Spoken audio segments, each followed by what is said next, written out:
from wherever you're watching us from, thank you for tuning in to this special edition of the Hotspot Show, brought to you by the Extramilemedia team. I am Obed Michoma, and of course today we have a lot lined up for you. Yes, sure.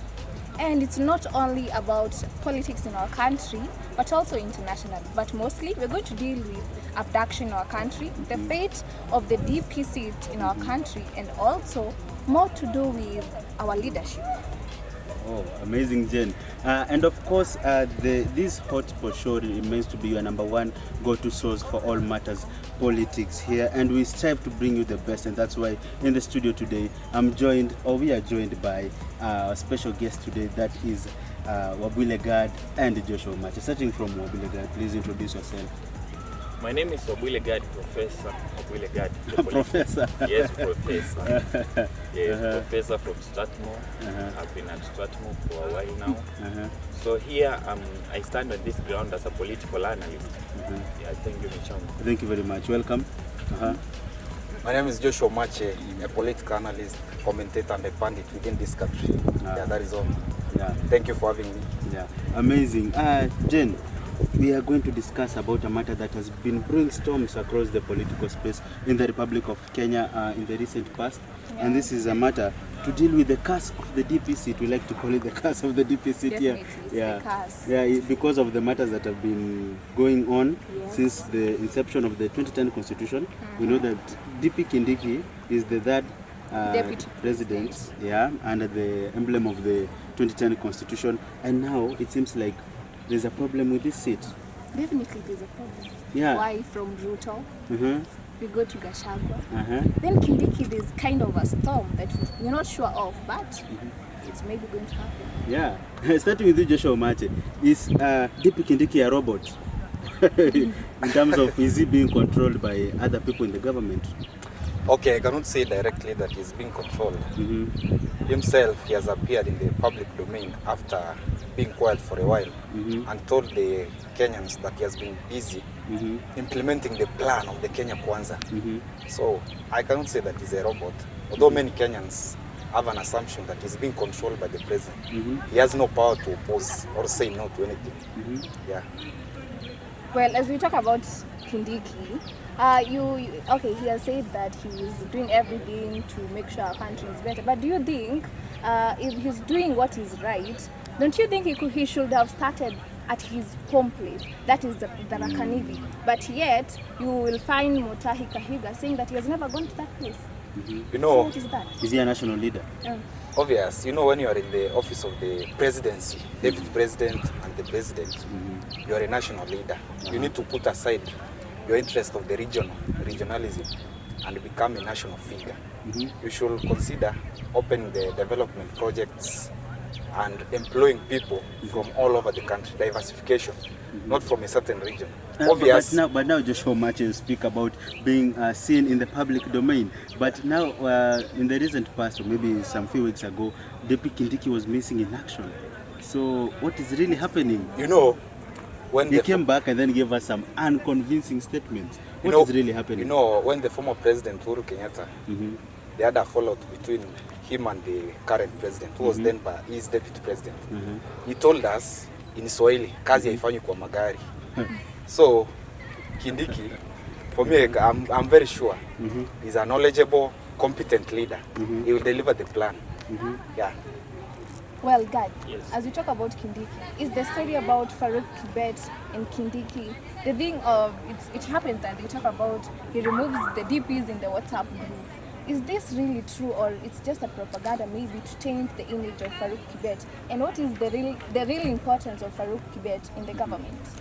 For me, I view Farouk Kibet as a scapegoat, because in politics everything is possible, and in politics there is that person who can fall for anything, like they pin everything on that person. So I view Farouk as that person, because at the end of the day the public will wonder who failed this, who failed that one. He's being blamed. He's being blamed and framed for everything, because he's there, and no one will want to fall for that. Like President will not want to fall for that, because 27 is nearing, and they want that public confidence that he can do it. So I view Farouk as a scapegoat. So, God, you've mentioned about 2027. So it's key for us to note about the political pragmatics as we gear up to the 2027 general elections, and a key figure of importance, or maybe a person of importance, a person of interest, that is the former Deputy President Rigathi Gachagua. We'll be talking about his murima politics dynamics. We know that there's a possibility that he may vie in 2027. So has he already committed a political suicide in terms of politics in the country? Because if you are indicted as a result of maybe being impeached, as he has been impeached, you are not eligible to vie again. So has he committed political suicide, or there is a chance of him vying again in 2027? For me, there's a big chance for Gachagua vying and even winning the election, because for now the public want that one person who can shift them from this hardship and hardness that is going around. And Gachagua, he can own that public trust, because he has been in the government, and the public has seen these guys being humiliated or something, being thrown out. He says that he listens to the ground. Yes. So he can earn that through that. He can stand again, because we've seen that even ongoing as currently the court is on it, and anything can happen, Michoma, tomorrow. We don't know. Yeah, speaking about the court being on it, there are some whispers coming from some political factions that Rigathi Gachagua will be out to stall the court process. Joshua Mache, can he stall the court process to enable him vying in 2027? I don't see whether he has a chance. It's not possible. It's not possible. How? How comes? No, I'm sorry to say that the judiciary, the legal system of our country is captured. Is an extension of the executive. State capture? Yeah. How comes? So even if he goes there to file a petition... No, can you substantiate those claims? That it has been captured. You say that justice is not served? Okay, I can substantiate and give a credible evidence. Yeah. Currently the government has never lost any case in any government. Even if it loses from the High Court, they appeal. But the new funding model, they lost the case. But they have already appealed. How? And they are going to win. Are they going to They are win? not going to win. Do you also mean that the Shah that is bringing a lot of chaos is also going to lead obvious. to a point? We have no other ways. We as ordinary Kenyans, we have no other ways. So you are saying that in the legal system, the decisions are premeditated in the Republic of Kenya? Yes. Isn't that dangerous? Yes, it is dangerous, but now we have no other ways but just to accept it. It is a fact. Okay, but I believe if Gachagua, the case is still pending, that means that if maybe they don't sort out the issues, by 2027 he can still go and look for what he wants. Okay, it will depend with the decision that will be made by the judges, whether Supreme or Court of Appeal judges. But for me, I don't see him having a chance. The former Deputy President Rigathi Gachagua is expected to announce the formation or the inception of a new political party as we gear towards 2027. Remember that after he was impeached, he said that the problem that he did in the previous election, as he geared up to the previous election, is that he did not form a political party of his own. Yeah, that's why he was thrown out of UDA party. He did a grave mistake. Yeah, and now he's facing those challenges. So, are we likely to see a political formation with Gachagua being a pivotal point in it? Yeah, obvious. In 2027, we expect to find a new alliances in this Will country. Kalonzo be there?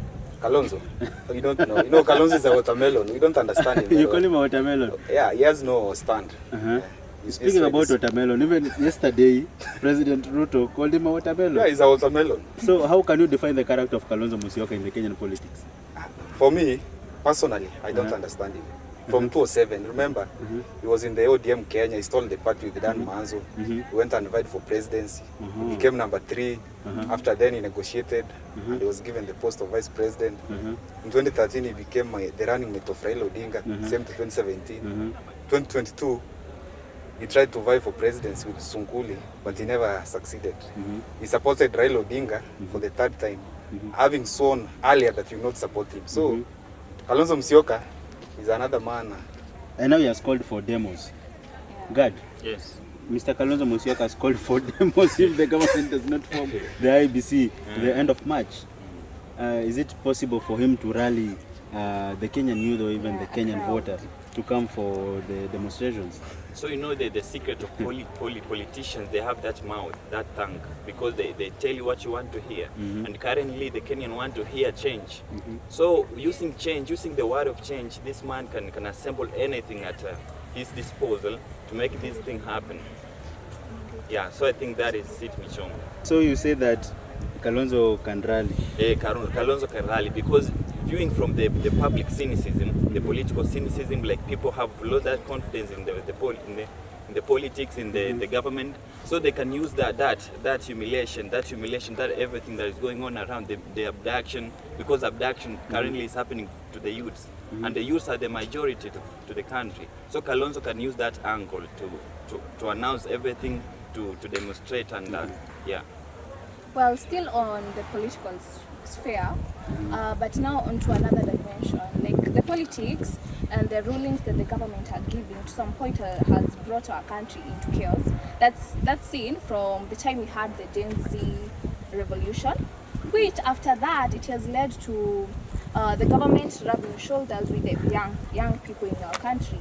So the abductions have also led to another thing, that is the reborn of the Mungiki. So the question is really Mungiki back, or it's only a notion to say that the abductions are being taken care of by them, but it's the government? From that question, we'll be right back. Let us go for a fast commercial break. Keep tuning in to the Hotspot Show. This is the Extra Mile Media. Continue following us across our social media platforms. We'll be back.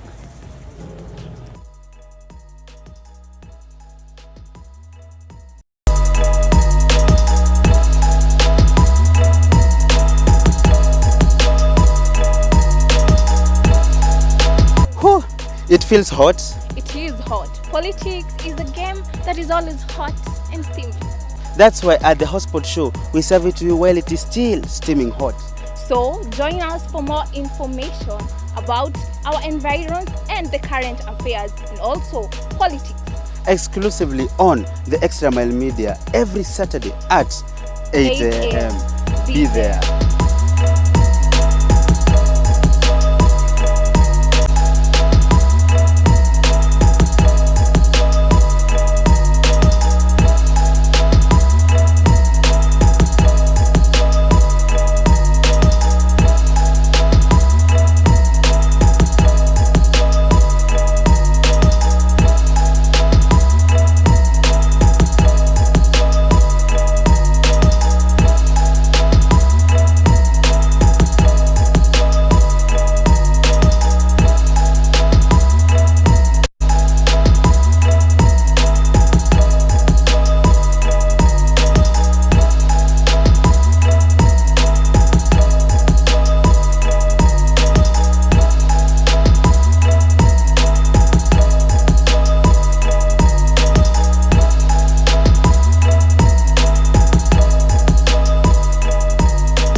Welcome back to our show. Yeah, of course, thank you for continuing tuning in to the Hotspot Show. This is the third episode. Remember, it's a special edition 2025. I will be telling you what all the specialty is all about, but today is a memorable day that for me, Obed Michoma, and of course Jen Kuria. And in the Hotspot Show, we've been discussing a myriad of political issues, and temperatures are already rising, Jen. Yeah, they are really high. Yeah. And we are honored to still have our guests who are dissecting with us the matters to do with politics in our country, as we get more insight on the fate of our nation. Yeah, and our guests today are Joshua Omache and Gad Wabule. And before we went for the short commercial break, we were talking about the what we may call the reborn of Mungiki, the Mungiki sect, the outlaw Mungiki sect that was responsible for the 2007 post-election violence. And now, Joshua, recently Pastor Dorcas Rigathi, the wife to former Deputy President Rigathi Gachagua, was hosting, we may say, a prayer meeting, something of that sort. And he was met, and she was met with the presence of the Mungiki leader. We call him the Mungiki leader. Former. The former Mungiki leader, Maina Njenga, of which Gachagua came onto the public scene and with an outburst of rage and anger, saying that Mungiki should not be allowed back in our country. Is Mungiki back? I don't have the evidence, but according to my opinions, my judgment, Mungiki is not yet back. Remember, Maina Njenga was the former Mungiki leader. So he was associated with Mungiki, and you know Mungiki did bad things in this country in the year 2007. Unspeakable things. Yeah, in the year 2007, post-election skirmishes, and afterwards, it was accused of killings, atrocities, stealing, targeting members of other communities. But now, in this political landscape of our country, remember in the mountain, I can say for now they don't have a stable kingpin. Now this is a supremacy battle between Maina Njenga and Rigathi Gachagua. Because you cannot accuse the person who was a Mungiki leader that is the one who is reviving it back when he has the political ambitions in this country. Remember, he vied for the Laikipia seat and he became number 2 after Joshua Irungu, I think. So Gachagua should look his means of surviving this country in terms of politics. So you're saying that he's making up stories? Yeah. Remember, even Gachagua now is gaining sympathy votes and the following. But there was a day that Gachagua was ambushed and he was chased away, was forced to scamper for safety. Who are those guys? Those were hired goons, Hired goons. by somebody which we don't. Yeah. So Not the how Mungiki? comes No, the not government Mungiki. allows hired goons to be roaming around the country? You know, politics is a dirty game everywhere in the world. You know, that is the nature of our politics. So if you everywhere. if you try to hide in that shell that politics is a dirty game, what about the safety of the citizens who are met as collateral damage as a result of these goons? Yeah, Mabwile. Yes. Yeah? What is the fate of the Kenyan citizen who is met by these goons? So for me, I think Ruto knows the power of sympathy because Ruto won with sympathy. So with Ruto knows that Gachagua can win with sympathy.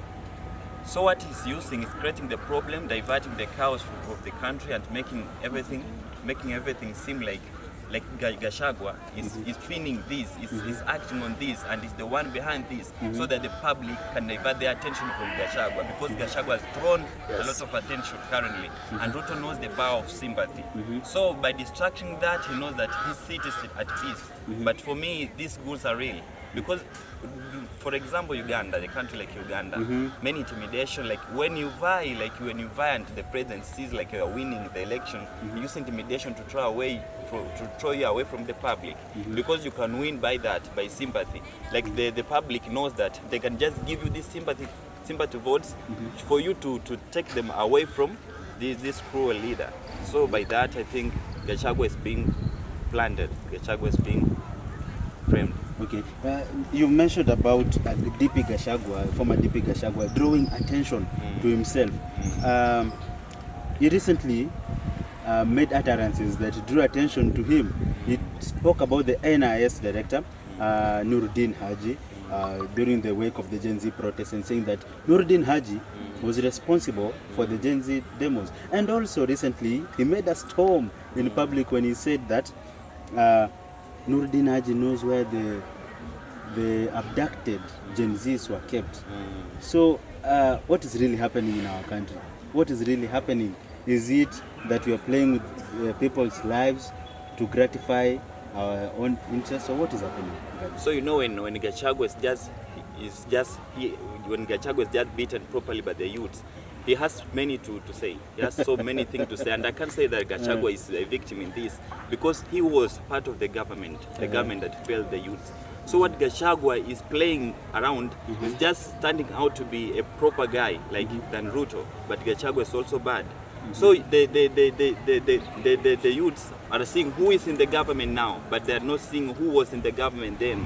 So Gachagua, what is he doing? Gachagua knows everything. Gachagua was in that government. So what Gachagua is saying is just a part of truth. He knows everything. So when Gachagua is just beaten properly and we find a good leader, Gachagua will say everything. Well, and still like on that, Joshua, do you think when Muturi stood up and said that his son was only released after the president, he called the people who intervention of the president? Exactly.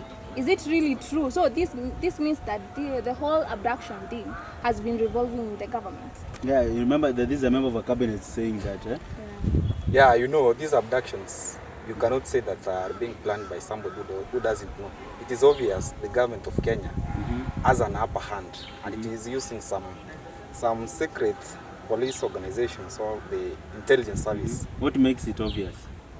What that makes the government doing this and not okay, you know, another person? The people who have been abducted, they have been criticizing the government. They have been the critics of the governments, Ruto administration and the current, the Gen Zs.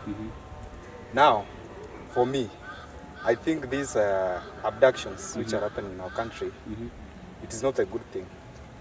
And CS Muturi complaining that his son was arrested or abducted? Abducted. So he has everything, he knows everything. Remember, CS Muturi is part of the cabinet that is in the Kenya Kwanza administration. So he has a clue. When he says the government is responsible, he knows everything. Okay. By the way, Mr. Joshua, there's been talk, whispers that we are now the regional abductors. Is it true? Yeah, it might be true. Why? Because here in Kenya, there was an event organized by the former cabinet minister, Martha Wangari Karua, of launching his book Against the Tide. And he had invited the long-time Ugandan opposition leader, Kizza Besigye. Yeah. He was abducted even before attending the event. So that is our concern. But we later saw him in court. Was that an abduction? It was an abduction. How? He was not informed the reason for arrest. Remember, he was abducted from here in Kenya, taken all the way to Uganda to be tried and charged there. So you see, it is like a conspiracy. The government of Kenya conspired with the Ugandan government to have him arrested, and up to now, he has not been released. He's still in cell or jail. I don't know. He's still being held captive. Yeah. You've talked about the role of the Kenyan government in ensuring safety of its citizens. Yeah. We know that this role, if it's not undertaken well, or maybe to the expectation, the opposition is supposed to keep the government in check. Yes. Are we seeing a state of political doublespeak from the opposition leader Raila Amolo Odinga in regards to abduction? Is he in a state whereby he cannot question the government? There is a time he condemned the abductions, but you know, Raila Odinga currently is in the government. Like he has been doing all the way from the times of Moi. He did a handshake, he was appointed a minister. 2007 handshake, he was in the government. Uhuru Kenyatta handshake, the government. And up to now, he has joined the regime of William Ruto, Kenya Kwanza. So they are eating at the same table. And his members were given some senior top positions in the government. So Raila Odinga is in the government. Oh, so Raila is in the... And remember, the government is giving him resources to campaign for the AUC seat, which I think we don't know the outcome. He might lose or win. I don't. You've talked about Raila Amolo feasting from the same table as the government. Recently, the MP for Nyaribari Masaba, that is Daniel Manduku, in Citizen TV, the morning show, said that the Gusii community is going to storm out of ODM because they have not been allocated or they are not eating fairly as the Luo counterparts. So is it a case of people feasting in the government while others are being left out, as the ODM party lost its national face and now become a regional party? ODM for now, I can say it is a regional party and it is a low party because if you see the members of the executive councils out of 10, 6 are lows. So it lacks a national outlook. And for information, the recent appointments by the government of Kenya, it never gave any post to Gusiland. So that is my concern. Out of the 4 CSS which were given by the President of Kenya to ODM, 2 went to the Luos, 1 to Oparanya, who is a Luya, and 1 to Joe. And later, Attorney General post was given to Aluo Dorcas Odur, and some advisors in the government. They said she is the first Attorney General to be a woman. Yeah. So ODM is reaping big courtesy of Raila Odinga doing the handshake. While the Gusii community, which has supported Raila Odinga bid for presidency since 2007, has nothing to be given. I remember the ODM treasurer, Timothy Bosire, was given the NTSA chair. That is a small post. He declined the post, so they have a right to storm out of ODM and form their own party, which they can negotiate for other things. Yeah. Well, as we still revolve around the politics, we have talked about the ODM, the Raila, Ruto, but we believe that there's also Uhuru Muigai Kenyatta. God, Yes. what do you think? It has been long since we saw Uhuru Muigai Kenyatta addressing the people, but currently he has been seen in areas telling the Gen Zs to fight for their rights. Do you think he's trying to incite them, or he's trying to really fight for what is really theirs? What Uhuru Kenyatta is doing, absolutely, is just playing that he cares about the public.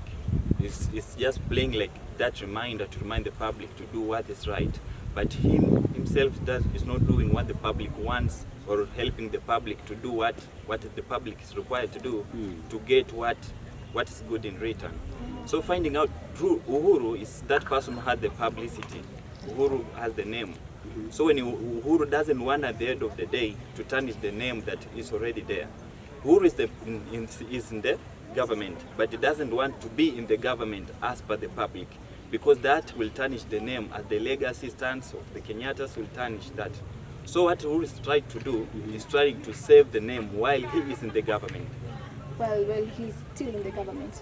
Uhuru, the last time when he was still in leadership, he told the people from Mount Kenya that they should not give in to what Ruto wants.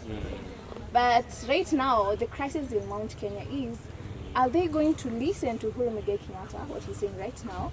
Is it the minor Jenga, or is it also going to be Rigathi Gachagua?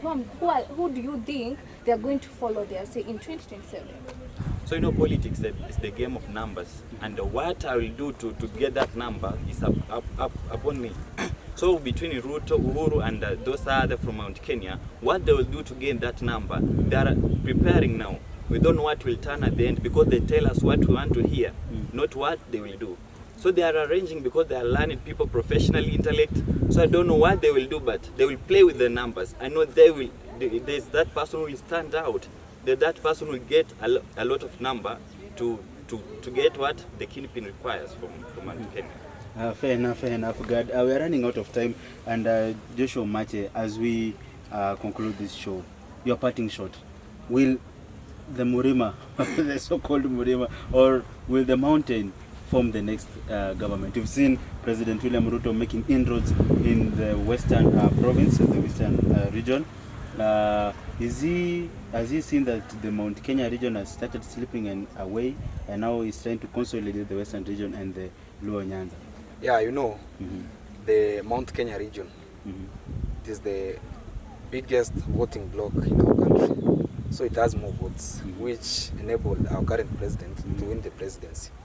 So I think the Murima have a chance to form the next government, but not this one. Maybe 2032 they might form with another region, come together the way they have been doing. You remember that William Ruto won by around 144,000 votes. Yes, courtesy of Mulima people. Remember, even in Kiambu County, he got around 600,000 votes, more than his home county was in Gishu, around 200,000. So the people of Murima, the Agikuyus, Embus, Merus, are the people who gave him power. But for now, he has decided to sideline them, neglect them. So it must pain them. So they need to form a new alliance, and it is clearly seen. Yeah. Fair enough, Joshua. And God, yes. How do you see it playing out in terms of the political alliances as we gear up to the 2027 general elections? you know, I don't know what they are talking behind the curtains, because you know politicians know their way to stand out and to remain relevant. But from what I know, the alliances will be formed. They will act as the alliance is required to them to act, and they'll stand out. They'll convince the public. They'll still be in play up to the end of time, because that's the game of politics. So let the public be ready for new alliances, because they will be formed. Other people will come up who we don't know about, who we never know about at first. Other people will come out with the manifestos better than the previous one. Will Gen Z be there? I don't know. Will we see the first Gen Z presidential candidate? Or it will be a millennial, because the constitution says that you must be 5 years of age, to be a millennial. But the young people, will they form the next government? You know, the current Gen Z president, I think is between Kasmuel Makur and Morara Kibas. But Kasmuel also joined ODM, so the Gen Z felt that he betrayed them. So I think Gen Z, maybe because of our constitutional requirements, no. Up to 2032, 37 there. Okay. Thank you very much. That has been Joshua Omache and Wabule Guy. They've been here in the studio dissecting matters in regards to the national politics. Remember that this has been your show. This is the hotspot show inside brought to you by the Extra Mile Media team, as we try to help you engage and learn or get more information in regards to the Kenyan political space. I've been your host, Obed Michoma. And I've been your host too, Jane Kuria. But remember, this was not only made successful by us. We also had our media team and everyone else who made it successful. Have a blessed day till we meet again. Yeah, including our viewers. Continue engaging with us across our social media platforms, that is on YouTube, Twitter, and also on Facebook. That is the Hotspot Show. The hashtag is the Hotspot Show, and we are brought to you by the Extra Mile Media team. We told you earlier that this is a special edition, and the special edition, the secret, should we tell them the secret? We just have to tell you. We just have to tell you. Today being the 24th day of January, we share the same birthday, so wherever you are, continue sending your messages of goodwill, your birthday wishes, and from here in the studio, happy birthday, Jen. Happy birthday to you. Thank you very much. Until next time, it's a wrap. Yeah.